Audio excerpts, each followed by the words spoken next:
안녕하세요. 115만 회원과 함께하는 네이버 최고의 부동산 카페 아름다운 내 집 갖기 매니저 청개울입니다. 돈이 되는 분양가 중개 시즌 4 35화 공고 영상 없어졌습니다. 어느 단지냐? 상당히 핫할 만한 단지입니다. 그 지역에서. 왜냐하면 부천에 들어갑니다. 여러분 아실지 모르겠지만 부천은 구축이 너무 많아요. 신축이 정말 간간히 들어가고 그것도 소규모로 들어갑니다. 얼마 전에 에피트 어반이 있었죠. 걔도 이제 부천에서 1호선을 놓고 봤을 때 이제 북쪽에 들어갔던 단지인데 소규모 단지였단 말이에요. 그래도 신축이다 보니까 사람들이 관심을 가집니다. 근데 얘는 이 편한 세상 부천 어반 스퀘어인데 얘는 상당히 대규모 단지고 더군다나 입지가 깡패예요. 바로 역 앞에 들어갑니다. 역푸마예요. 역푸마 거의.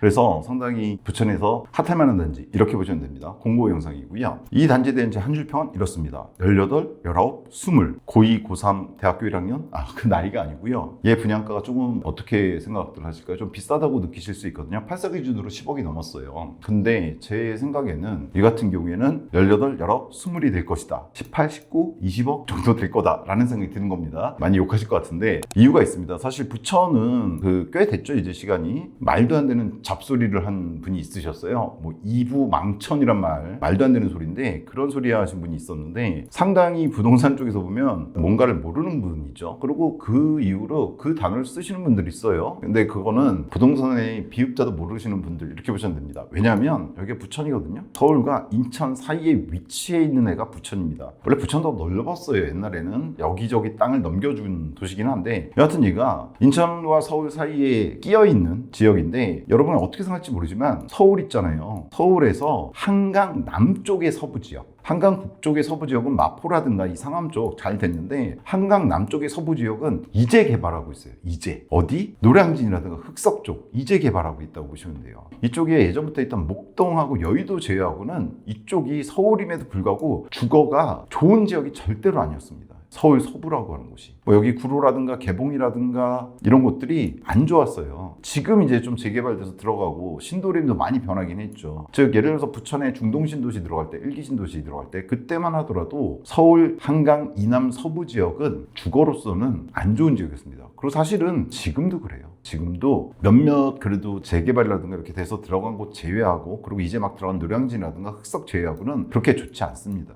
따라서 그런 상황에서 개발됐던 부천의 중상동이라든가 인천의 송도, 청라 혹은 검단 같은 특지지구들은 아까 말씀드렸던 말도 안 되는 소리 이런 소리를 갖다 들 지역이 절대로 아니라는 거 그런 특징을 갖고 있는 게 부천입니다. 근데 이제 부천은 문제가 하나 있어요. 일단 부천은 교통수단이 딱 2개 노선으로 현재 정리가 됩니다. 이 온수역 있죠? 서울하고 부천의 경계선이에요. 이 온수역 주변에 아파트 들어가 있는데 절반은 서울 거고 절반은 부천 겁니다. 좀 이따 이제 그 중에서 몇몇 단지가 나올 텐데 이 온수역을 기점으로 해서 아래쪽으로는 원래 있던 1호선이 지나가게 되고 위쪽으로 온수역에서 분기해서 7호선이 지나가게 됩니다. 그래서 부천은 아래쪽으로 1호선, 위쪽으로 7호선 라인이 있다. 이렇게 보시면 되고 이게 주요한 서울의 근접 접근 교통수단이다. 이렇게 보시면 됩니다. 그리고 또 하나는 이 부천은 중동역이 있거든요. 이 중동역을 기점으로 해서 1호선 쭉 위아래로 나누면 쭉 이렇게 세로로 그으면 오른쪽이 원도심, 즉 신곡이라든가 원미동이라든가 역곡이라든가 춘희 이런 쪽이 이제 원도심이다. 이렇게 보시면 되고요. 반면에 왼쪽 중동 상동으로 대변되죠. 이쪽이 신도시 신흥주거지였다. 이렇게 보시면 돼요. 근데 문제는 뭐냐? 중동이 들어간 게 얼마 됐습니까? 30년이 넘었죠. 1기 신도시잖아요. 90년대 초반에 들어갔단 말이에요. 벌써 26년입니다. 30년이 넘었고 그 뒤에 들어간 상동이라든가 이런 애들도 20년이 넘었습니다.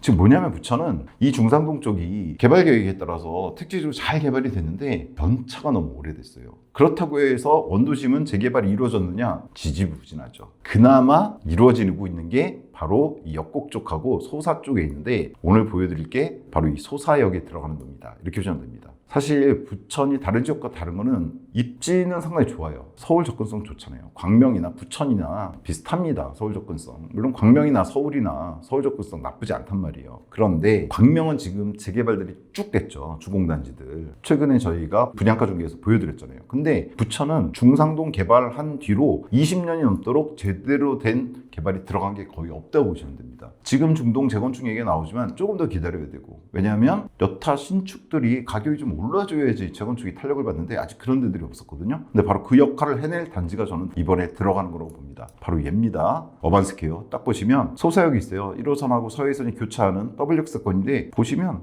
단지에 붙어 있습니다. 이게 어반스퀘어거든요. 그냥 역품하다 이렇게 보시면 됩니다. 그리고 대규모 단지입니다. 1600세대가 넘어요. 따라서 중동 재건축되기 이전 현재로서는 대장의 역할을 할 만한 단지다, 이렇게 보시면 됩니다. 그러다 보니까 상당히 복잡해요. 부동산 시세를 갖다가 평가하기가. 왜냐면 신축들이 순차적으로 들어가줬으면 계속해서 그 연차별로 비교가 가능한데 비교가 안 되는 지역이에요. 왜냐면 20년 전에 대규모로 들어간 뒤에 거의 대규모 단지 들어가지 않았었거든요. 그럼에도 불구하고 소사는 그나마 비교가 가능합니다. 좀 이따 보여드릴 건데, 여기 힐스테이트 소사역 보이시나요? 얘도 소사역이 붙어있는 초역세권 단지인데 얘가 들어간 게 그래도 25년 작년에 들어갔어요. 또 하나가 여기 소사역 푸르지오 아파트가 있습니다. 얘도 보시면은 전 세대는 안 돼도 800여 세대, 그래도 대규모 단지고 12년도에 들어가줬습니다. 즉 얘도 20년은 그래도 안 된 단지. 이 두 단지가 있기 때문에 그나마 이번에 어반스퀘어는 상품성에 대해서 분양가를 가지고 평가하기가 좀 쉬워졌습니다. 오늘 주요하게 부천 부동산 시장에 대해서 좀 말씀드릴 거고, 과연 어반스퀘어에 지금 들어갔을 때 돈이 될까, 이거에 대한 얘기도 드리도록 하겠습니다. 바로 전 영상이 공덕역에 들어가는 서울 4위 르네였어요. 바로 어제 영상입니다. 그런데 걔 같은 경우에는 이제 5구가 18억까지 갔거든요. 최고 분양가가. 그에 비해서 상당히 싸게 나온 건데, 부천의 어떤 지금까지 어떤 기축들의 가격이라든가 이런 거 봤을 때 비싸다고 평가할 수 있는데, 저는 욕을 먹을지 모르지만 비싸지 않은 가격으로 봅니다.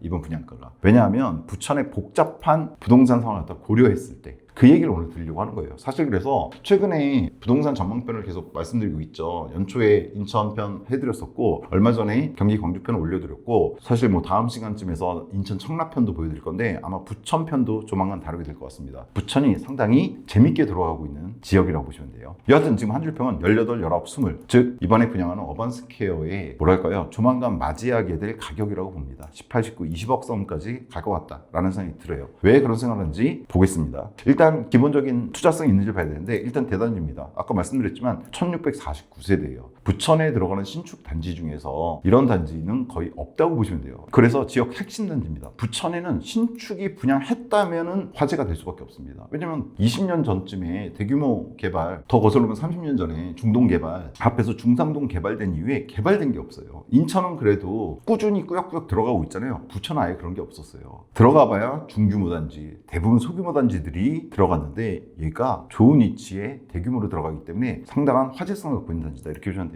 지역에서. 역세권입니다. 예, 제가 역을 좀 많이 써놨어요. 아까 보셨지만 소사역은 그냥 품고 있어요. 서해역 6번 출구는 아예 단지에 붙어 있어요. 그리고 다른 출구들도 가깝습니다. 그리고 또 하나는 요 단지가 크잖아요. 오른쪽 이게 총 3블럭으로 구성되어 있는데 이 왼쪽 블럭은 부천역도 가까워요. 부천역이 대략 단지 왼쪽 끝에서는 500m권입니다. 즉 소사역은 품고 있고 부천역도 도보권으로 갖고 있는 그런 단지다, 이렇게 보시면 돼요. 어차피 가까운 소사역을 이용하지 않느냐? 왜냐면 부천에서는 인천 쪽으로도 출퇴근하시거든요. 대도시잖아요, 인천도. 그쪽으로 가시는 분들은 굳이 거꾸로 가는 것보다는 부천역 가서 타실 수도 있죠. 그러다 보니까 양쪽역을 이용할 수 있습니다. 여튼 중요한 건 소사역이에요. 왜냐하면 이 소사역의 서해선은 또 뭐야, 별거 아닌데, 이렇게 생각하실 수도 있는데, 이 소사역의 서해선을 타고 한정거장 위로 가면 어디냐? 아까 제가 아래쪽은 1호선, 위쪽은 7호선이라고 그랬죠. 7호선 부천 종합운동장역에 닿습니다. 근데 얘는 7호선 때문에 중요한 게 아니죠. 왜냐면 7호선은 어차피 소사역에서 이쪽 온수 쪽으로 가서 타면 되거든요. 그게 아니라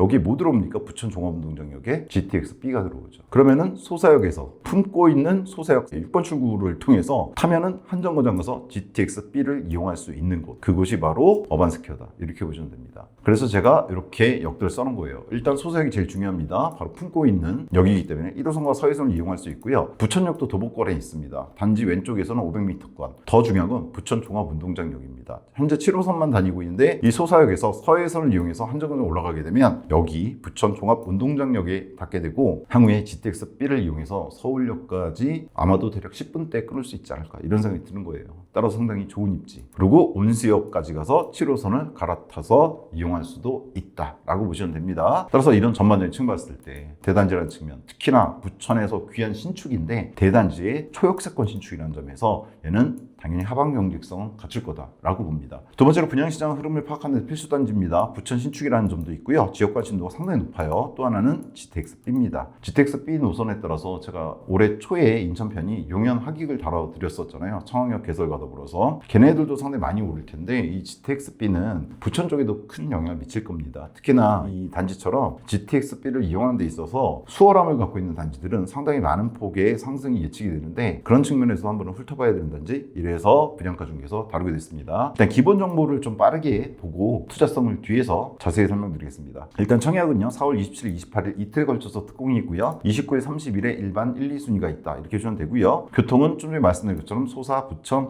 종합운동장, 운수역을 이용할 수 있고 소사역이 단지에 포함되어 있다 정도로 보시면 됩니다. 역품화. 전체 1649세대인데 이 중에서 당연히 조합원 물량이 빠졌고 재개발이니까 897세대가 일반 물량으로 나왔습니다. 많이 나온 겁니다. 부천에서. 특공이 495세대, 일반도 400여 세대가 됩니다. 최고 38층 13개 동으로 이루어져 있고요. 모습은 이렇습니다. 위에서 본 조감도 이렇게 길쭉한 형태죠. 아까 네이버 부동산에서 보셨지만 이렇게 왼쪽에서 오른쪽까지 약간 직사각형 형태로 들어간다 이렇게 보시면 돼요. 네, 이게 좀 더 자세한 단지 배치도인데요. 왼쪽이 1단지 100으로 시작하는 101동부터 시작해서 107동 정도까지 있죠. 그 다음에 여기 중간에 2단지 201동부터 204동, 그 다음에 301동, 302동이 있습니다. 임대도 있는데 아마 101동 쪽이었나 그런 걸로 제가 기억해요. 정확한 건 여러분들 확인해 보시면 될 것 같고요. 미리 보시면 동호 배치가 있는데 전체 1, 2, 3블록에 다 들어갑니다. 이번에 일반 분양 물량도. 그리고 조합원분들이 갖고 하신 것도 소사역 쪽보다 부천역 쪽에 가까운 1단지역 쪽이 주로 많이 있으신 것 같아요. 제가 얼핏 봤을 때는. 이게 동호 배치편인데 이게 1단지, 여기 밑에 왼쪽이 2단지, 이쪽 오른쪽이 301동, 302동 3단지인데 조합원분들도 뭐 골고루 분포되어 있고 이번에 일반 분양 나온 것도 보시면은 5974 같은 경우는 층에 있어서도 전반적으로 물량이 많아요. 위에 층, 탑층도 있어요. 고층도 있습니다. 탑층 쪽에도. 반면에 이제 84는 미리 말씀드린 이 노란색이거든요. 84는 좀 저층이다. 중저층, 오렌지하고 노란색 이렇게 보시면 될 것 같습니다. 여튼 3개 블록으로 나눠져 있는데 저 보니까 뭐 커뮤니티 구성이라든가 이런 거 봤을 때 뭐 단지별로 가운데 도로가 1단지하고 2, 3단지 사이에 작은 도로가 하나 나 있긴 하지만 양쪽을 뭐 이용성이라든가 특히나 조합원들이 배치된 거 봤을 때 큰 차이는 없는 걸로 보입니다. 자세한 건 이제 여러분들이 확인해 보셔야 될 것 같고요. 입주는 29년 10월입니다. 3년 6개월 대기기간.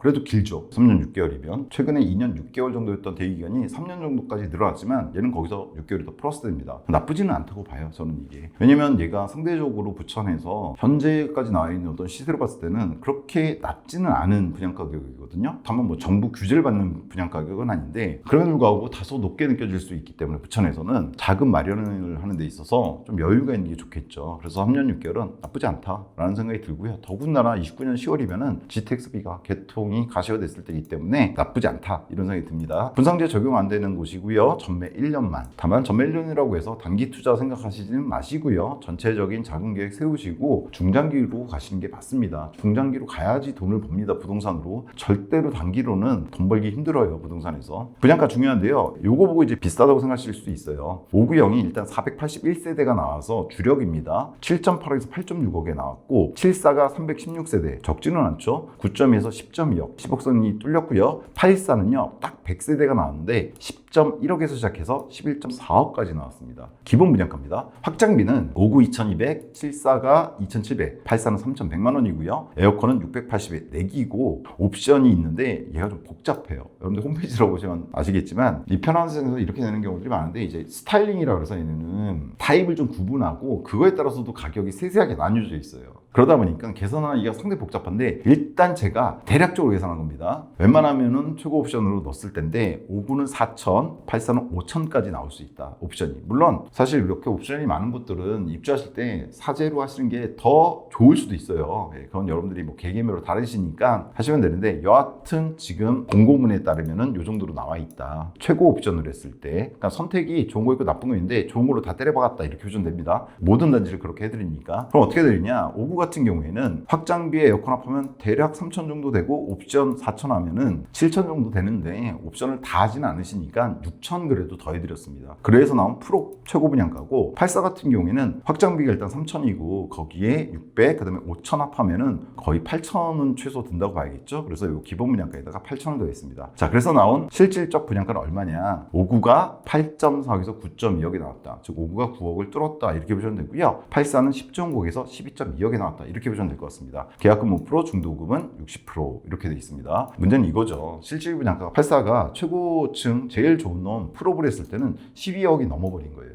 과연 이게 싸게 나온 거냐 비싸게 나온 거냐. 일감은 비싸게 나온 거다 이렇게 보실 수 있어요. 부천에서 10억 넘는 84 거의 없다고 보시면 됩니다. 없지는 않는데 거의 없다고 보시면 돼요. 중상동 쪽은 지금 연차 오래됐잖아요. 그러다 보니까 중대형 정도 가야지 있고, 여기 효성 센트럴 아파트 있거든요. 진달래 효성. 요 정도 가야지 여기 위치 좋잖아요. 2002년 들어간 20년 차 넘었는데 얘가 이제 84가 그나마 최근에 10억 선을 위협하고 있죠. 실거래는 9억대가 있었어요. 올해 3월에도 있었죠. 요거 3월입니다. 3월. 그리고 4월에도 8억 후반대인데 아직 10억을 뚫지 못했거든요. 다만 호가는 지금 9억 5천까지 나오고 있어요. 그리고 중대형이 돼야지 10억이 넘어가요. 물론 여기 중동역에 여러분 잘 아시는 헬스 중동이 있습니다. 센트럴 푸르지오하고 주복인데 22년 들어갔잖아요. 최신축입니다. 얘 정도 돼야지 요거 84인데 얘가 지금 10억이 넘어서 거래가 되고 있어요. 11억까지 쳤습니다. 3월달에 얼마 전에. 그러니까 부천은 전반적으로 10억 넘는 애들 별로 없다 보니까 얘 분양가가 84가 10억이 넘었다고? 너무 비싼 거 아니냐? 이러실 수 있어요. 근데 저는 개인적으로 욕먹겠지만 아니라고 봅니다. 그 이유들을 좀 이따가 자세히 말씀드릴게요. 일단 평면도는 3베이 판상형 펜트리하고 타워형이 나왔고 4베이 판상형 펜트리와 타워형이 나왔다. 이게 무슨 말이냐? 평면도 보시면 아시겠지만 이게 5구웨이거든요. 3베이로 나왔습니다. 재개발 같은 경우에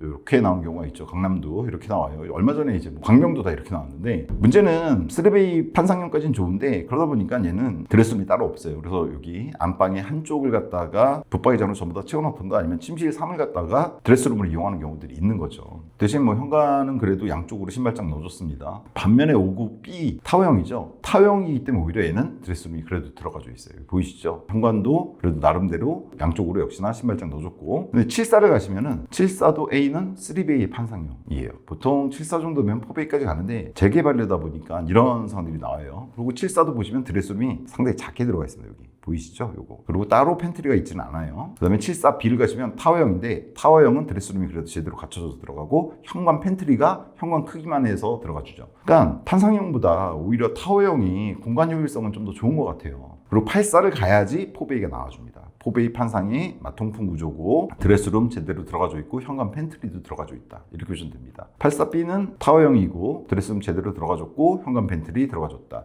그러니까 알파 공간은 없다. 이렇게 보시면 돼요. 84에서도. 그래서 전반적으로 3베이 판상하고 74까지는 그 다음에 4베이 판상 84A의 경우에 이렇게 나왔고 웬만하면 팬트리들은 넣어줬어요. 혹은 팬트리 역할을 할 수 있는 공간들이 들어가 있습니다. 근데 전반을 봤을 때 타워형 쪽이 좀 더 뭐랄까요? 공간 효율성은 좀 더 좋다. 근데 뭐 기본적으로 워낙에 판상형들을 좋아하시다 보니까 개인 호불호가 있긴 하겠지만 이렇게 나왔는데 일단 일반 청약이라면 제가 평면도가 좋다고 말하지는 않을 거예요. 근데 얘는 재건축이잖아요. 재건축이나 재개발 같은 재정비 물량 치고는 무난하다 이렇게 보시면 됩니다. 최근에 이제 분양가 중개 보신 분들은 알 거예요. 광명 쪽이든 강남 쪽도 얼마 전에 반포에 들어가는 레미안 트리니원 해드렸었는데 거기 5구는 방 2개짜리도 있었어요. 드레스룸이 문제가 아니라 광명 쪽도 드레스룸 없었잖아요. 그래서 얘는 재정비 치고는 무난한 거 아니냐 이런 생각이 듭니다. 다만 일반 물량들에 비해서는 다소 아쉬운 점은 있어요. 그리고 84는 저층 배치고 5974는 전층에 걸쳐서 있다. 아까 보여드렸죠. 동호수 배치도 참고하시면 될 것 같고요. 자체 편의성은 잘 나왔습니다. 대규모 던지잖아요. 그리고 이 편한 세상 1군 브랜드란 말이에요. 피트니스, GX, 골프 연습장, 작은 도서관, 독서실 기본적으로 들어가주는 것들 들어가줬고 그 다음에 오피스룸이나 탁구장, 키즈 카페, 스포츠 코트 조금 신경 쓴 것들이 들어가는 거 들어가줬고 고급 커뮤니티에 들어가는 다이닝룸, 카페가 따로 들어가는 거죠. 사우나, 주민 카페, 게스트하우스가 들어가줍니다. 그 외에 글린 시설도 들어가줍니다. 얘가 커뮤니티인데요. 얘가 지금 블럭이 3개라고 그랬잖아요. 그래서 1블럭, 3-1블럭이라고 돼 있죠. 그리고 2블럭 쪽에도 있어요. 여기 1블럭 쪽에 있는 게 제일 큰데 보시면은 다이닝룸 있죠. 1번으로. 여기 뭐 식탁들인 것 같아요. 그렇죠? 식탁들이죠. 피트니스라든가 GX룸 들어가지고 이거 탁구장, 여기서는 이제 미니짐이라고 돼 있는데 탁구장 역할도 할 수 있고 뭐 나중에 뭐 필요하면 다른 걸로 쓸 수도 있겠죠. 그다음에 골프장, 스크린 골프하고 일반적인 골프 연습장 2개 다 들어가지고 그다음에 키즈 라운지, 키즈 카페 같은 거죠. 여기 들어가줍니다. 그다음에 라운지 카페라고 해서 이름은 라운지 카페인데 도서관이에요. 여기 보시면 들어가지고 사우나가 여기 들어가줍니다. 남녀라고 써있죠. 13번에 여기 보시면은 습식입니다. 보시면 건식하고 습식이 다 들어가 있는 제대로 된 사우나, 그다음에 오피스룸 같은 거 들어가지고요. 그 다음에 이제 3-2블럭 쪽에 보면 또 하나가 있는데 얘는 좀 작은 규모죠. 스포츠 코트가 이렇게 들어가지고 여기도 골프 연습장과 골프룸이 들어가줍니다. 그 다음에 하나가 더 있어요. 그래서 이쪽에는 아까 1블럭에 들어갔던 거에 조금 축소판 정도로 보시면 되는데 이쪽에도 피트니스, PT 다 들어가지고 키즈 라운지, 작은 도서관, 오피스룸, 그 다음에 사우나도 하나 더 들어가줍니다. 여기는 대신에 습식은 안 안 들어가고 건식이 들어가줘요. 보면 이제 블록별로 들어가주는데 이 블록별로 따로 운영이 될 거냐는 정확히는 문의해 보셔야겠지만 제가 보기에는 뭐 조합원들의 물량 배치나 이런 거 봤을 때 아마 공동 운영하게 되지 않을까 이런 생각을 조심스럽게 해봅니다. 정확한 건 이제 직접 문의해 보시는 게 정확하겠죠. 주차는 1.3대 1입니다. 재정비 물량의 어떤 기본적 특성인데 그래서 재정비 물량 1.1대 2대급에 나오는 애들보다는 좋게 나왔어요. 그럼에도 불구하고 한 1.5대 정도 됐으면 좋지 않았을까 이런 생각은 늘 합니다. 얘가 싸질 않잖아요. 그러니까 결국 차량 대수는 그 아파트 가격을 따라가거든요. 근데 얘가 추후에 안 올라줄 아파트가 아니란 말이에요. 그랬을 때 조금 부족할 수도 있다. 물론 얘는 뭐 중대형 평형들이 막 들어가 있는 그런 단지는 아니에요. 84 정도까지 들어가 있기 때문에 주로 그러다 보니까 아주 부족할 것 같지는 않은데 그래도 가격이 계속 올라갔을 때는 조금 부족한 느낌이 들 수도 있다 이런 생각이 듭니다. 그 다음에 교육은 원미처 원미중 소명 여중 써놨습니다. 가끔 찍어보시면은 원미처가 여기 위치합니다. 여기 권역이 여기까지 들어가죠. 거리는요 단지 북쪽 중심에서 보면은 대략 600m권. 그래서 역은 아예 품고 있는데 초등학교가 조금 멀다는 거 요거는 조금 단점이다. 못 걸을 거리는 아닌데 가까운 건 아니죠. 다만 원도심에 들어간 단지들은 대부분 이런 현상을 겪게 됩니다. 서울이라고 하더라도 애초에 개발 계획을 딱 잡고 들어간 택지지구가 아니잖아요. 원도심 재정비 물량들은. 그러다 보니까 이런 현상이 벌어지는데 뭐 추후에 학교들이 어떻게 정비가 될지 모르겠지만 현재로서는 원미초등학교까지 대략 600m권. 따라서 저학년이 얻기는 조금 힘들 수도 있다. 이런 건 생각하셔야 되고 소명 여중고는 바로 위쪽에 붙어 있습니다. 그래서 초등학교가 멀고 오히려 중학교, 고등학교는 가까울 수 있다. 이렇게 보시면 될 것 같습니다. 학원가는 부천 중상동 쪽에 잘 형성돼 있죠. 1기 신도시 때부터 만들어진 학원가가 잘 형성돼 있다. 이렇게 보시면 되고 바로 옆이잖아요. 부천 전체가 좁아요. 부천 분들이 제일 잘 아시겠지만. 그래서 학원가 이용은 뭐 셔틀 이용이라든가 이런 걸 통해서 충분히 이용할 수 있다. 이렇게 보시면 됩니다. 편의성은 부천 원도심입니다. 도보권에 부천역이 있잖아요. 부천역이 도보로 가능하다는 건 부천에서는 안 빠지는 곳이다. 이렇게 보시면 돼요. 물론 중동 신도시나 상동 쪽 이용하는 것도 어렵지 않습니다. 뭐 백화점 갈 때 걸어가는 거 아니잖아요. 대부분은 차 타고 가시잖아요. 마트도 그렇고. 그래서 전반적으로 얘는 나쁘지 않은 조건을 갖고 있다. 이렇게 보시면 될 것 같습니다. 분양가가 착하냐 적절하냐 중요한데 저는 이렇게 써놨습니다. 착하다고 하면 욕먹겠지만 욕은 하실 수 있죠. 왜냐면 내가 생각하는 가격보다 비싸면 일단은 욕이 나가게 돼 있어요. 사람은. 근데 제가 보기에는 부동산을 지속적으로 보고 있는 제 입장에서는 얘가 부천의 여러 가지성을 고려했을 때 아주 착한 가격, 낮은 가격에 나온 건 아니지만 비싸다고 욕먹을 만한 가격은 아니다라고 봅니다. 그 이유가 사실 오늘 영상의 핵심이죠. 얘 때문에 그래요. 표를 항상 조사해서 보여드린 건데 일단 얘 어반이 29년도 들어가는데 5구 기준으로 9억이 넘었어요. 최고층 풀옵션 하면 8.4에서 9점이잖아요. 그리고 84는 10.5에서 12.2억, 12억이 넘어버렸어요. 최고층 제일 좋은 놈 풀옵을 했을 때는. 근데 지금 주변 가격이 어떠냐? 요거부터 보여드릴게요. 아까 요거 두 개가 중요하다고 했죠. 소사 프루지오하고 힐스테이트 소사역입니다. 바로 옆에 있어요. 여기가 어반인데 바로 대각선 위치로 역시나 소사역을 최옥사권으로 갖고 있는 놈. 얘가 바로 힐스 소사입니다. 2025년 작년에 들어왔습니다. 이제 1년이 안 됐어요. 그러니까 실거래가는 별로 없죠. 안 떠요. 거의. 없진 않은데. 그럼 얘는 감안하시고 보세요. 호가를 좀 봐야 되는데 지금 부천이 막 미친 듯 오르고 있는 동네는 아니거든요. 그렇게 보면은 대략 9억, 9억 5천, 10억, 11억, 9억 9천, 11억 동일매물 묶었습니다. 이렇게 나눴을 때 대략 9억 5천에서 11억 선까지 한 10억에서 전후로 형성하고 있는 것 같아요. 얘가 작년에 들어왔는데. 그 다음에 또 하나가 소사 프루지오입니다. 얘는 좀 됐어요. 연차가 꽤 됐죠. 12년도에 들어왔으니까 이제 거의 15년차 됐습니다. 지금 벌써 26년이잖아요. 중규모 단지고 한 800세대. 근데 얘는 5구 보시면은 최근 들어서 6억 후반대 거래가 되고 있고 84를 보시면은 7억 중반에서 8억까지 구합니다. 올해 들어서 16층이 8억 500에 거래가 됐어요. 그 다음에 나머지도 보면 7억 5,500, 7억 6천, 7억 6,500, 7억 7천도 작년에 있었고 말에 다른 타입도 보시면은 7억 6천, B타입이니까 얘가 뭐 타워형 정도 되겠죠? 7억 8천까지 나왔습니다. 한 7억 후반대에서 8억을 찍었다 이렇게 보시면 돼요. 얘는 근데 15년 차에 가깝죠. 그래서 여기 정리해 뒀는데 자 힐스 소사는 호가 기준입니다. 왜냐면 작년에 들어간 아파트라서 거래가 많지 않으니까 그리고 거래 가격도 정확한 게 아니잖아요. 이런 아파트는. 그래서 호가 기준을 보면 9.5에서 11억 정도 나가고 있어요. 뭐가? 84가. 그 다음에 12년도에 들어간 이제 15년 차 거의 다 돼가는 구축인데 5구의 경우에 실거래가입니다. 이건 6.5에서 6.8억이고 84는 7.5에서 8억 정도 8억 500에 거래된 게 있었으니까 이렇게 거래가 되고 있어요. 최근 들어서. 그럼 얘네 전고점 얼마였느냐? 소사 프루지오. 힐스 소사는 작년에 들어왔으니까 전고점이 21년식이 없었던 아파트잖아요. 소프, 소사 프루지오가 5구가 전고점이 7.5에서 7.8억이고 84는 9억에서 9.5억이었습니다. 근데 여기서 뭘 보셔야 되냐면 이게 소사 프루지오잖아요. 5구든 84든 마찬가지인데 이 전고점에서 떨어진 가격에서 많이 회복한 가격이 아니라 아니란 얘기예요. 그죠? 이거 21년 전고점에서 23년도 저점 치고 나서 계속 옆으로 가고 있어요. 얘는 지금 현재 5구입니다. 84 같은 경우에 보시면 얘는 약간 회복했죠. 전고점에서 9.5까지 갔었습니다. 떨어져갖고 저점이 대략 7억 선, 7.2억. 더 아래도 있는데 이거는 뭐 증여성 거래였을 것 같고 6억 3천은 딱 7억대까지 떨어진 다음에 계속 그 유사하게 하고 있어요. 다만 제가 지금 현재 가격은 8억까지 잡아드렸습니다. 근데 사실은 아직은 7억대에서 거래가 많이 되고 있잖아요. 7억 중반대에서. 즉 전고점에서 떨어진 다음에 거의 회복을 못하고 있어요. 지금. 부천이. 자, 이걸 생각하시고 보셔야 돼요. 그리고 또 하나 미리 보여드리면 이편한세덕 온수역과 얼마 전에 분양한 쌍용더 플래티넘 온수역이 있습니다.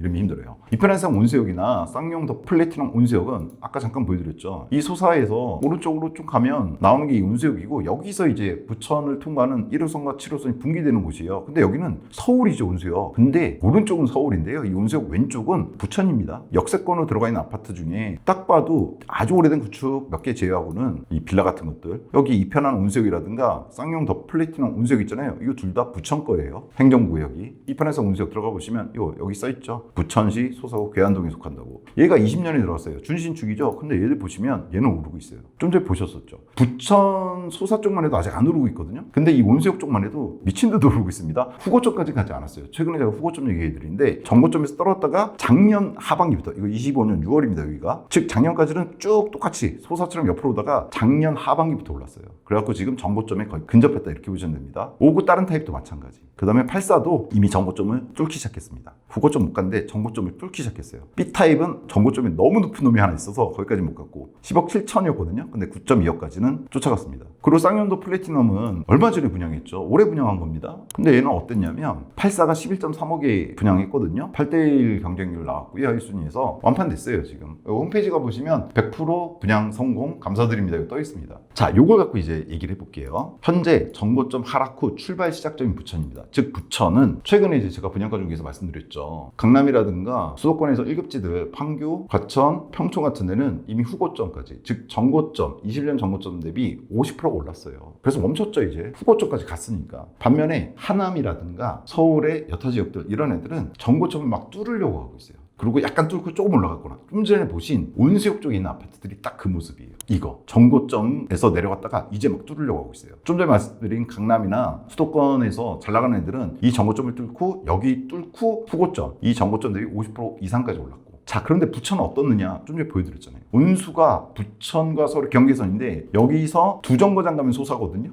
여기만 하더라도 아직 영향이 없어요. 보시면 5구도 옆으로 가고 있고 84도 옆으로 가고 있어요. 이거 소프거든요. 소사프루지오. 다만 부천 전망편에서 조만간 찍어드린다고 했잖아요. 부천도 상당히 많이 움직일 곳이기 때문에 상동 쪽 있잖아요. 이쪽 가시면 아까 잠깐 보여드렸던 진달래 효성 있잖아요. 얘 보시면 이거 보이시나요? 이거 84거든요. 얘는 전고 좀 뚫고 있죠. 보시면. 그러니까 부천도 지역에 따라 좀 다른데 이 원도심 쪽은 아직 이번 상승기에 출발도 안 하고 있어요. 곧 하겠죠. 여기만 안 할 리는 없습니다. 그거의 트리거가 저는 얘라고 생각하는데 부천 어반스케어. 물론 힐스 소사도 그 역할을 하겠지만 그리고 여기 얼마 뒤에 들어가는 소사의 롯데캐슬도 있습니다. 내년에 들어가요. 얘네들이 그런 역할을 할 텐데 여하튼 지금 전고점에서 하락했는데 부천 전반적으로 이제 시작점입니다. 그나마 이제 뭐 재건축이라든가 이런 거 재정비 이슈가 있는 중상동 쪽만 조금 전고점 향해서 가고 있거든요. 그 정도고 원도심 쪽은 이제 시작이에요. 아직 시작 안 했어요. 사실은. 할까 말까? 경기 광주 모습. 얼마 전에 경기 광주 전망편 보여드렸잖아요. 그 모습이에요 지금 부천이.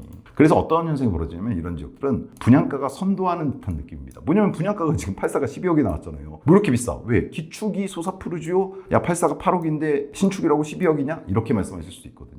근데 그게 아닌 거죠. 기축 연차가 있잖아요. 이 소사푸르지오하고 이 어반스케어는 더구나 얘가 지금 들어간 게 아니잖아요. 29년도에 들어가요. 그럼 얘하고는 얼마 차이 납니까? 17년 차, 근 20년 차이가 나게 돼요. 뭐랑? 소프랑 이 어반스케어는. 따라서 이 소사프루지오의 현재 가격에 비교했을 때 얘가 높게 나온 게 아니라고 봐야 되는 거예요. 더군다나 이 소사프루지오의 전고점 가격이 있잖아요. 9억에서 9.5억이거든요. 이 가격 기준도 아니에요. 왜 그러냐면 잘 보세요. 지금 현재 저점인 거 맞죠? 부천이. 그나마 최저점에서 조금 오른 거예요. 이거 22년도보단 좀 올랐거든요. 84 소사프루지오. 즉 9.5억에서 7억대까지 떨어졌다가 지금 8억까지 올랐어요. 한 건이지만 8억이 있으니까. 근데 생각해보세요. 지금 얘는 저점 가격이에요. 소사프루지오. 그 전에 지금 부천에서 전고점에 떨어진 가격이란 말이에요. 이 가격이. 근데 그 옆에 들어간 작년에 들어간 놈이에요. 그럼 이 가격, 이 힐스 소사의 가격도 저점 가격인 거예요. 얘만 고점 가격인 게 아니에요. 그러니까 얘하고 연차가 있잖아요. 13년 차가 나거든요. 소프하고 힐스 소사하고. 그게 반영된 가격일 뿐이지 힐스 소사 가격 이 9.5에서 11억도 저점인 가격이에요. 9천이 지금 상승장이 아니니까. 고점장이 아니니까.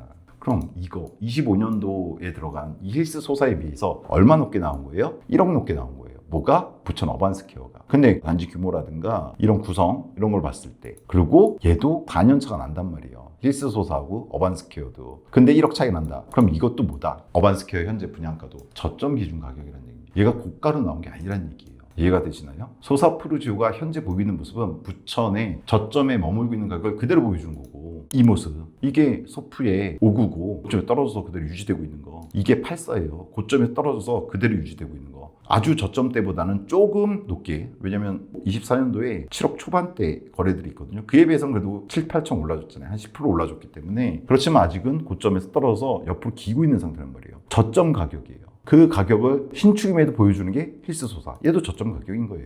같이 가니까 신축이든 구축이든 그 지역의 분위기는. 따라서 부천 어반스퀘어 이 분양가가 단순히 기축인 소프에 비해서는 4억이나 비싸기 때문에 비싼 것 같지만 얘도 저점 가격이라고 보셔야 됩니다. 연차라든가 이런 걸 고려했을 때 17년 차 나는 거. 따라서 제가 이렇게 써놨습니다. 정고점 기준 분양가가 아닙니다. 즉 부천 지역의 고점을 기준으로 한 분양가가 아니에요. 지금 현재 상태의 저점을 기준한 분양가입니다. 힐스 소사하고 1억 차이 난다고 보시면 되는 거예요. 작년에 들어간 놈과 29년 들어갈 어반스퀘어 차이, 그 다음에 단지 규모라든가 이런 거의 차이에서 봤을 때 이 가격은 비싸게 나온 게 아니라고 보는 거예요. 따라서 저점보다는 약간 높게 나온 거라고 보시면 됩니다. 마음 편하게. 소사 프로지오도 많이 떨어졌었는데 7억 초반대까지 떨어진 거 좀 전에 보셨잖아요. 그에 반해서 8억까지 올랐으니까 한 그래도 저점에 10% 정도 올라준 거예요. 그거 정도에 맞춰서 나온 가격이다. 이렇게 보시면 되는 겁니다. 그래서 투자가치 평가를 해드릴 건데 이렇게 봅니다. 광의적 평가, 즉 넓은 범위에서 평가해드리고 협의적 평가, 이 단지 중심으로 평가해드릴 건데, 광의적 평가는 최근에 많이 말씀드렸죠. 24년 정고점 이후 정고점을 뚫은 곳들이 있어요. 강남하고 후발주자들 이미 50% 상승했습니다. 계속 보여드리고 있죠. 근데 자기 지역 아니면 안 보시니까 매번 다시 보여드려야 되는 상황인데, 레미안 최근 다 보셨죠. 정고점에서 뚫고 39억이었거든요. 정고점이 50% 상승했죠. 그래서 지금 57억 선까지 갔어요. 여기만 아니죠. 최근에 떨어졌다고 하지만 그래도 정고점은 뚫고 50% 상승한 곳 어디입니까? 반포 다음에 이급지 참실입니다. 여기 리센츠 엘리트 중에 하나죠. 그래도 최근에 계속 보여드렸는데 얘가 84잖아요. 얘도 정고점이 23억, 26억, 대략 25억 선이었고, 그럼 절반인 12억 정도 오르면은 37억 정도 가야죠. 35억, 35억 5천, 35억 9,500, 36억 정도. 즉 정고점 대비 50% 올랐어요. 여기만요. 최근 영상 보시면 되는데 판교도 뚫었고 마곡도 뚫었고 평촌도 뚫었고 다 뚫었어요. 1급지라 부르는 놈들은 정고점 대비 50% 올랐습니다. 그리고 그 다음 따라가는 데가 어디예요? 하남 같은 데라고 그랬죠. 하남의 신축 미사요? 그런데 말고 하남에서 오래된 단지들도 이거 신장지구 경기공주편에서 보여드렸죠. 이게 1기 신도시 들어갈 때 들어가는 애들이에요. 얘가 신장 택지지구라고. 여기도 만세대가 들어갔습니다. 분당, 중동 이거 들어갈 때 같이 들어간 거예요. 하남에서는. 이런 단지가 있는 것도 잘 모르시는 경우가 있는데, 꿈동산 신안 94년도 1기 신도시 때 택지지구로 들어간 놈입니다. 얘 보시면 정고점이 8억 정도였는데 뚫고 있어요. 지금 8억 4,500. 즉 1급지에 시작된 정고점 대비 50% 오른 후고점에 이른 지역을 뒤따라서 하남이라든가 서울의 괜찮은 지역, 서울의 차상급지들 이런 데들이 지금 정고점을 뚫고 있어요. 그 다음이 어딥니까? 이제 상승 시작한 지역들. 최근에 이제 그래서 제가 경기광주라는 거 보여드렸잖아요. 안양 서부라든가 인천이라든가 김포라든가 부천이 여기에 해당됩니다. 즉 세 번째 출발지. 즉 제일 높은 애들 1번 타자들은 이미 후고점, 즉 정고점 대비 50% 오른 데까지 갔고, 2번 타자들은 정고점을 지금 뚫고 있어요. 좀 전에 보셨던 하남이라든가 몇몇 지역들, 수도권의 차상급지들. 그 다음에 세 번째 주자들은 이제 막 출발하는 애들, 혹은 이제 출발하는 게 확실히 눈에 보이는 애들. 자, 근데 무슨 현상이냐면 바로 전 영상이 공동역 자이 르네잖아요. 걔는 후고점 기준 분양가가 나와버렸어요. 걔는 주변에 마레프라든가 얘네들 오른 가격 그대로 반영돼서 나왔어요. 후고점 기준으로 해서. 그래서 조금 세게 나왔다 이렇게 말씀드렸죠. 대신 그것도 차고점까지, 그 다음 고점까지 가면 충분히 수익은 날 거다 이렇게 말했는데, 지금 얘 같은 경우에 어반 같은 경우에는 저점 기준 분양가예요. 왜? 얘가 상급지가 아니잖아요 지금. 1번, 2번 지역에 속하는 애가 아니란 말이에요. 여기에 속하는 애란 말이에요. 그러다 보니까 여기는 건설사가 물건을 팔아야 된단 말이에요. 그러니까 맞춰서 내요. 그래서 나온 가격. 뭐에 맞춰서? 소사 프루지오하고 힐스 소사에 맞춰서 나온 거예요. 지금 정고점 가격은 이거에 맞춰서 나온 게 아니라 얘한테 맞춰서 나온 거예요. 얘한테 맞춰서. 그게 이해가 되시면 어반스퀘어의 투자 가치가 눈에 들어오게 됩니다. 따라서 협의적 평가를 해드릴 건데 조금 복잡하실 수도 있어요. 최근에 보여드렸던 경기 광주편이라든가 이런 거 좀 참고하시면 될 것 같은데, 이 어반 스퀘어가 저점 기준 분양가라는 걸 이해하셔야 돼요. 볼게요. 하나씩 천천히 설명드릴게요. 주변 기축에 비해서 고가로 보입니다. 좀 전에 보셨죠? 소사 프루지오에 비해서는 똑같은 8사인데 4억이 비싸요. 왜냐면 지금 8억 겨우 뚫고 있는데 소사 프루지오가 얘가 12억이 넘었단 말이에요. 물론 최고층, 최고 풀옵션이지만 그럼 고가로 보이잖아요. 4억이나 50% 높으니까. 근데 문제는 이거죠. 주변 기축, 즉 소사 프루지오는요, 현재 저점이에요. 소사 프루지오 9.5까지 갔었습니다. 21년도에. 근데 얘가 지금 8억 선의 최고 거래가예요. 7억 후반대에 거래되고 있잖아요, 지금. 즉 고점 대비해서 사실은 20% 정도 빠졌었는데 거기서 조금 회복한 정도 수준인 저점입니다. 아직 부천 전반적으로 그래요. 일부 단지 제외하고. 그렇게 봤을 때 주변 기축인 소사 프루지오하고 대비해 봤을 때 현재 신축 어반 말고 뭐 있었습니까? 힐스 소사 있잖아요. 이 힐스 소사의 가격은 역시나 저점인 거예요. 지금 현재 11억이거든요. 왜냐면 이 소프하고 이 힐스 소사가 여기 13년 차가 나요. 그러니까 이 가격 차가 나는 거예요. 3억 정도가. 즉 소프에 비해서 아주 높은 가격이 아닌 거예요. 지금 뭐가? 힐스테이트 소사가. 즉 힐스 소사의 가격인 11억도 지금 현재 25년 들었으니까 매도가 중심이긴 합니다. 이것도 저점 가격이라고 보셔야 됩니다. 고점이 아닌 거예요. 그랬을 때 뭘 계산해 볼 수 있냐면 소사 프루지오가 8억이잖아요. 지금 구축인데 얘 전고점이 9.5기였잖아요. 요 비율을 따져보시면 전고점에서 대략 15% 정도 하락한 가격이거든요. 12에서 15% 정도. 그랬을 때 힐스 소사의 11억이 만약 전고점이 있었다면, 물론 얘는 작년에 들어온 거지만 전고점이 있었다면 그 가격은 대략 12.5에서 13억 정도 선, 이렇게 볼 수 있습니다. 근데 여기에다가 뭐가 플러스 되냐면 이 힐스 소사가 작년에 들어갔잖아요. 근데 어반은 언제 들어갑니까? 4년 뒤에 들어가요.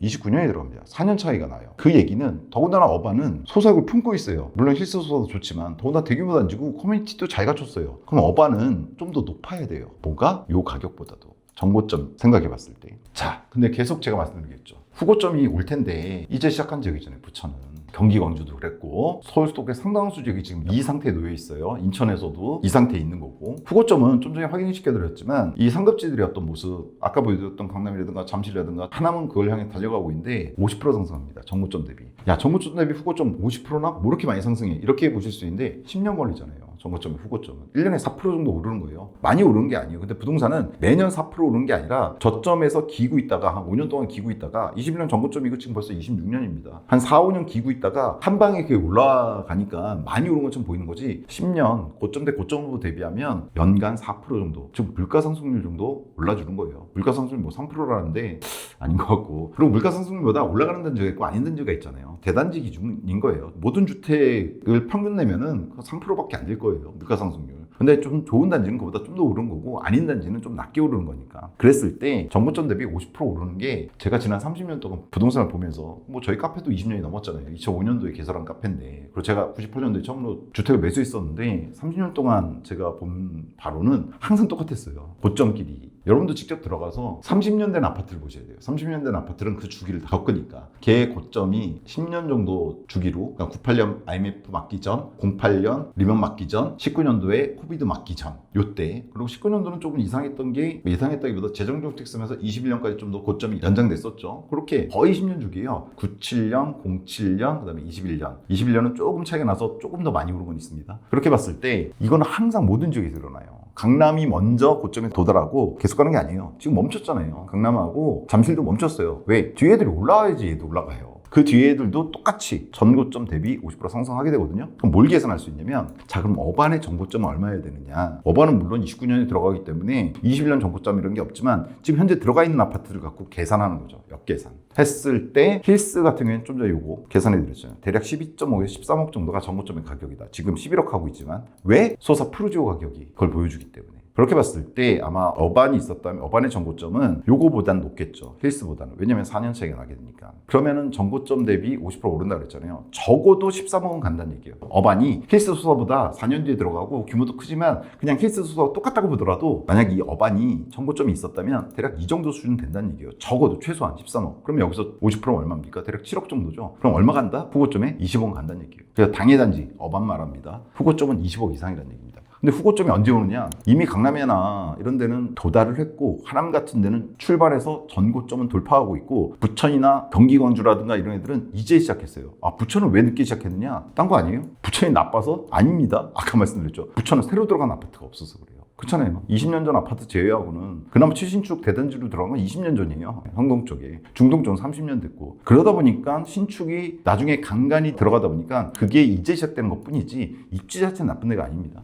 여하튼 후고점은 20억 이상을 갈 건데 이 어반이 언제 가느냐? 이게 21년 정고점이었잖아요. 그 21년 정고점에서 떨어졌다가 강남은 빨리 가는 거예요. 그러니까 상급지들의 특징은 뭐냐면 똑같이 정고점 최후 지점은 똑같아요. 21년도. 지금 이번 정고점은 거기서 떨어진 다음에 강남 쪽은 빨리 가는 거예요. 조금 차이는 있지만 10년마다 고점이 오는데 강남은 5년 만에 먼저 가서 기다리고 있는 겁니다. 강보합 상태로 기다리던가 조정 약간 받으면서 기다리던가. 반면에 하급지들은 강남 올라간 다음에 따라가죠. 대부분 보면. 그래서 지금 이제 시작하는 애들이 있는 거고 좀 먼저 출발해서 정고점 뚫는 애들이 있는 거예요. 그럼 부천은 지금 시작했으니까 10년 주기 봤을 때 어느 정도 가야 됩니까? 21년도에 정고점이었으니까 후고점 대략 30년대 초중반 정도에 맞게 될 겁니다. 특히나 그때 GTX-B 개통이라든가 이런 것도 연관이 돼요. 따라서 저는 개인적으로 2030년 전후로 해서 후고점에 도달하게 될 거다. 부천이 아예 하급지는 아니거든요. 그러니까 아예 하급지들도 그 지역에서 대장단지들은 정고점 대비 후고점이 50% 이상 간단 말이에요. 근데 그 기간이 가장 오래 걸린 데가 한 10년 정도인 거고 부천은 그 정도 지역까지 아닙니다. 당연히. 오른쪽에 하남이 있다면 왼쪽에 광명하고 부천이 있는 거예요. 입지로 봤을 때. 다만 강남이 좀 더 가깝다는 장점이 있어서 그런 거지. 그렇게 봤을 때 이 단지 어반이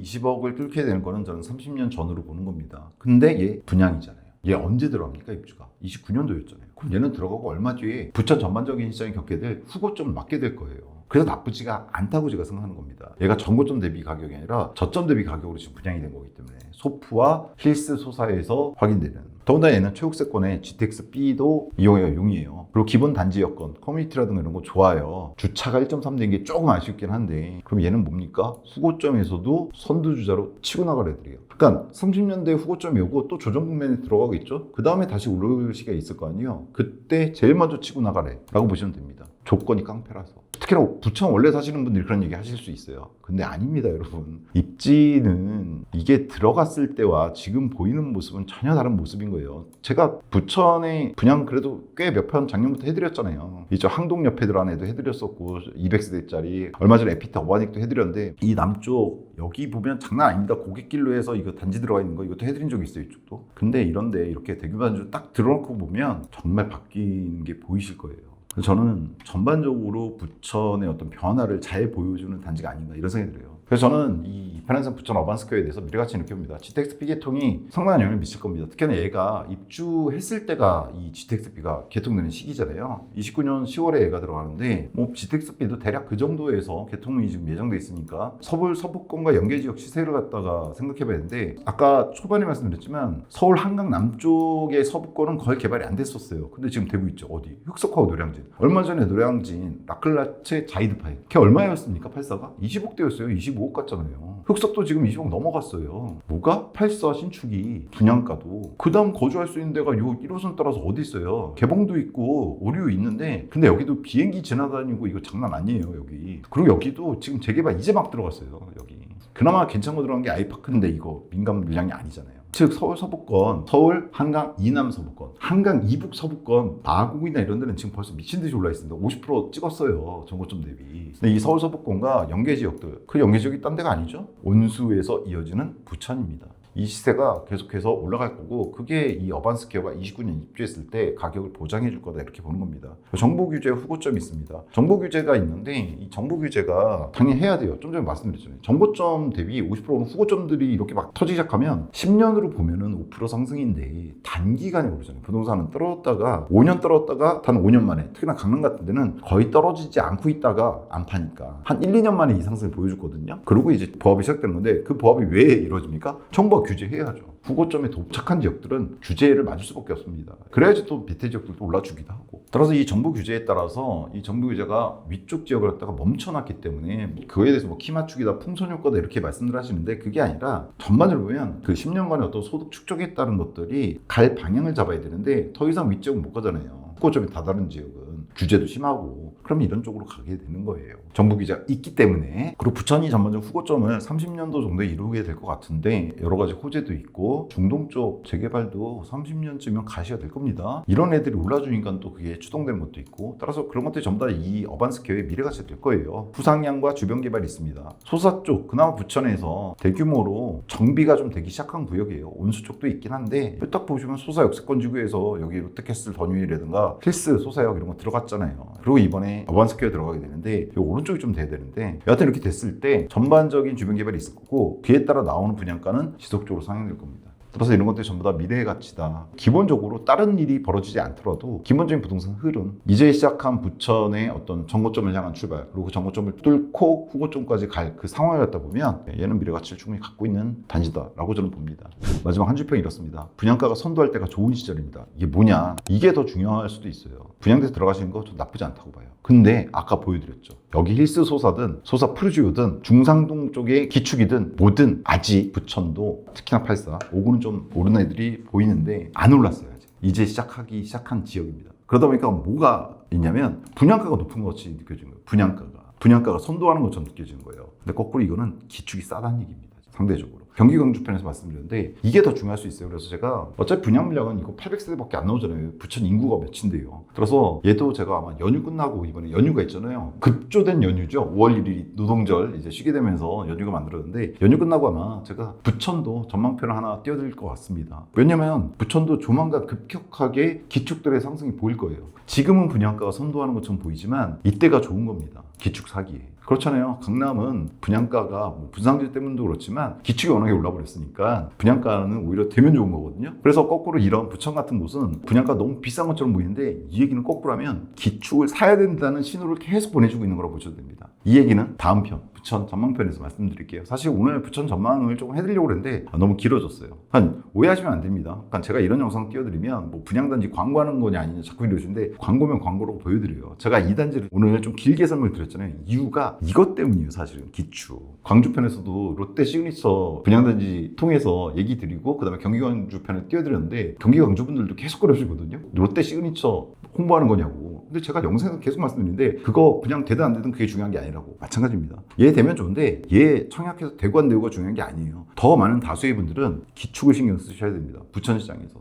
경기 광주에서도 말씀드렸지만 10년 만에 올까 말까 한 기회가 지금 왔다고 볼 수도 있어요. 부천에서는. 다른 지역들이 이미 지나갔고 그게 많은 지역들이 수도권에서. 여하튼 그 얘기는 부천편에서 전망편에서 좀 보여드릴게요. 연휴 끝나고 올려드리겠습니다. 걔는. 그래서 결국 이 단지는 어반스퀘어는 일변 보기에 되게 비싸 보이지만 제가 보기엔 비싸지 않다. 그래서 들어가시는 게 맞다. 청약이 가능하다면. 그리고 얘가 지금 서울 분양가 보세요. 싼 겁니다. 부천에서 이런 위치 앞으로 중상동 쪽이 재건축 재개발 된다고 하더라도 입지 자체는 얘만한 데 별로 없어요. 그런 측면에서. 그래서 이 단지도 청약하실 수 있으면 청약하시고 조건이 돼야지 또 청약을 하시잖아요. 여러 가지. 유주택자면 해봐야 뭐 안 될 가능성도 높고 해보시고 안 되신 분들은 갈아타기라든가 이런 거 많이 생각해 보셔야 됩니다. 특히나 5구에서 84 갈아타기가 2번의 수익을 낼 수 있는 상황이 도래할 수 있습니다. 지금 부천에서. 그게 있고 또 무주택자분들 전세라든가 뭐 월세 사시는 분들은 내가 뭐 어차피 부천에 계속 거주할 생각이 있으시다면 지금 시기가 나쁜 게 아니에요. 기축을 다 매수하는 데 있어서 물론 기본적인 조건 같은 거는 갖춰야 되겠지만 여하튼 그런 것들 다음 시간에 말씀드리도록 하겠습니다. 세부상에 있어서 다양한 정보를 취합한 것 중에 잘못 인지한 것들이 있을 수 있죠. 영상이 길어지다 보니까 제가 실수하는 것들이 있어요. 뭐 동쪽을 서쪽이라고 그러고 서쪽을 동쪽이라고 그러고 가격도 조금씩 잘못 말한 경우도 있습니다. 양해 부탁드리고요. 투자는 개인 책임인 거 인지하시고 더 많은 정보 알아보시고 특히나 이 단지를 청약하실 분들은 무조건 현장 가보시고 분양 상담사들 만나서 상담 자세히 궁금한 거 물어보고 하셔야 돼요. 그리고 뭐 초등학생 자녀가 있다. 그럼 정말 얘가 통학할 수 있는지 없는지 꼭 가서 보셔야 됩니다. 하시고 작은 돈 들어가는 거 아니잖아요. 시간을 투여하셔야 돼요. 마지막 115만 원 부동산 카페 아름다운 내 집 걷기 분양정보 공식 단톡방을 첫 댓글에 항상 올려드립니다. 뭐 들어오시면 광고하는 것도 아니고 여러분 질문하시면 제가 답변 드리는 건가? 정말 너는 어반이 20억 갈 거 같니? 그럼 제가 뭐 20억 더 갈 것도 같은데요? 뭐 이런 식으로 답변하는 곳이에요. 그러면 이 미친놈 하고 나가셔도 되는 그런 자유로운 공간이라고 보시면 됩니다. 오늘 영상이 좀 길어졌습니다. 부천이 좋은 기회가 될 곳이기 때문에 그에 대한 이야기를 갖다가 드릴 거라는 예고를 드리는 영상이었기 때문에 좀 길어진 것일 수도 있어요. 지난번 경기광주편도 한번 보시길 권해드립니다. 그리고 연휴 끝나면 청라편도 권해드릴 거고 이 부천편도 아무래도 올려드려야 될 것 같습니다. 전반적으로 이 동부 끝쪽이라든가 서부 끝쪽에서 상당한 기회들이 오고 있다. 수도권에서 이런 생각이 들어요. 여하튼 시청해주셔서 감사하고요. 다음 시간에 좀 더 유용하고 정확한 소식으로 찾아뵙도록 하겠습니다. 도움이 되셨다면 구독, 좋아요, 알림 설정 부탁드립니다. 감사합니다.